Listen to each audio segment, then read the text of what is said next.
So guys, நான் சின்ன வயசில் போலும் நான் ஐஸ்கிரீம் ஸ்டிக் வச்சு பண்ணுவேன், அப்புறம் ட்ராயிங் பண்ணுவேன், அப்புறம் ஒரு பிரிண்ட் அவுட்டை வச்சு உங்களுக்கு நான் வீடியோவில் காமிப்பேன். பட் ஆனால் இப்போ நான் எத்தனை மாதிரி அலப்பயங்கள் பண்ணுறேன்.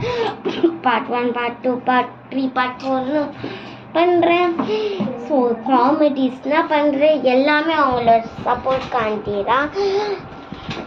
அதாவது எனக்கு என்னடா ஷாம்லா நியாஸ் ஒன்னே சேனல்லான்னு பார்த்தீங்க, இதுதான் செகண்ட் சேனல். ஃபர்ஸ்ட் சேனல் வந்து நிலா நியாஸ். ஸோ இன்ஸ்டாகிராமில் எமா சீக்கோன்னு ஒரு இது வரும் சேனல். ஸோ இன்ஸ்டாகிராமில் போய் பார்த்தீங்கன்னா அதுவும் உங்களுக்கு கிடைக்கும். ஸோ எல்லா சப்போர்ட்ஸ்க்கும் நான் உங்களுக்கு நன்றி சொல்கிறேன். Okay, bye. Thank you for all your supports. Bye. Love you. Miss you all.